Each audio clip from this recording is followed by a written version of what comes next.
Hi, Jason Woodard here with Health, Wealth, and Family, and I just wanted to take a minute to try to brighten up everybody's day and give a little insight into one of three topics I think are very important in American families today: health, wealth, and family. Today's topic is going to be about family and particularly the relationship you have with your spouse, because if you don't have a happy home, you typically are going to have trouble in relationships with your children, at work, your finances. Everything just is going to kind of hinge on whether or not you have that healthy relationship with your spouse at home. And I know all this stuff just through personal life-changing events. I am lucky to have the best wife on earth, beautiful stepchildren, and a beautiful son, who in a few minutes I've been blessed with the freedom in my life to be able to pick him up on a daily basis from school. He rides around with me all day, and I just think that life is amazing. One of the things I want to cover today is just three basic topics on family and how you can get the most out of your family and your relationship with your spouse, husband, wife, or even if you're in a boyfriend situation. So bullet point number one, love and respect.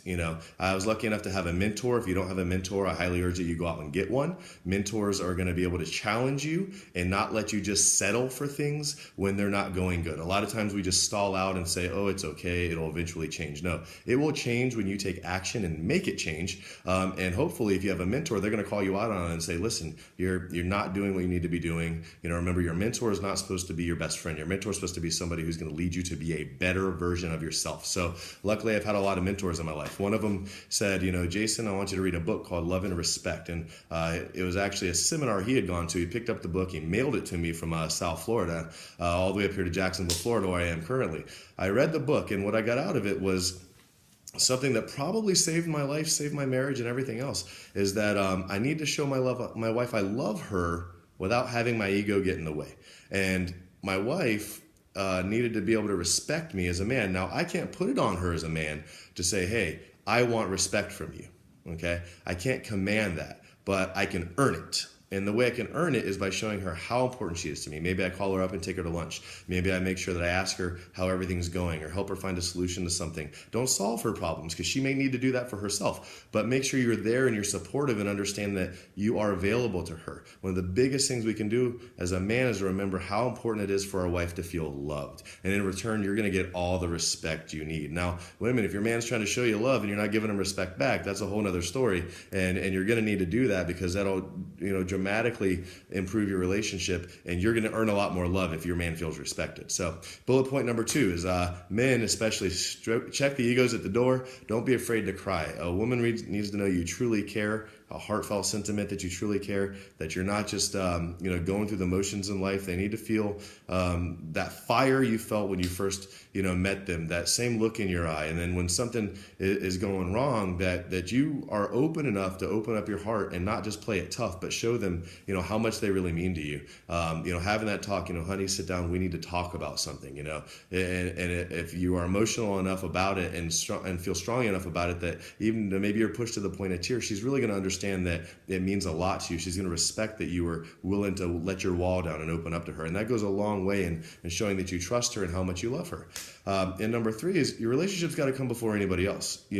A lot of times, and there's multiple parent family homes where there's stepchildren, there's this thing going on over there. And the biggest thing is that if you can take the single step to make that bond, that cohesive bond between you and your spouse to be so strong that two become one flesh, like it says in the Bible, and then everything else comes after that, your relationship with your spouse is going to be so much better, because they're going to know that you respect them and love them, hence the other two bullet points, enough to put them before anything, whether it be their opinion on a matter, whether it be their finances, whether it be that you're taking the time to make decisions on how to raise the kids together. But you respect them because in the beginning, you agreed that you would live life together.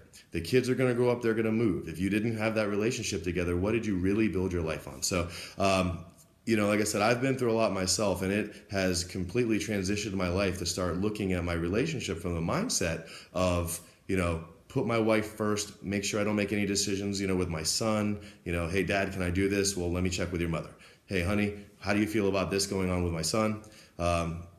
great, our son wants this. Okay, well, son, mom and I haven't completely decided yet, or, mom's going to talk to me about this when she gets home. When mom gets home, just knowing that we made that decision together, we both know that we're on the same page, and we have that respect and love for each other. And again, everything just flourishes from there. So this is going to be one of a lot of installments I'm going to put out there. As a personal trainer for the last 20 years, we're going to be talking about how fitness impacts your family, your ability to play with the kids, go on trips, do things like that, have the energy to go to work, to be a good provider, how wealth, not just being rich or wealthy, if that's your goal, go for it. But how wealth, how money, how it's managed, it's not about what you make, it's about what you keep. How having money when you need it in the hard times, how managing it, how taking out the right policies in order to protect yourself, be it with the elderly in your family, so it doesn't cost you and your wife everything that you have in order to support them, because they may need your support, all the way down to making sure college plans are in place and everything else for the kids. So have a blessed day. Look forward to talking to you guys again, and make it a great day.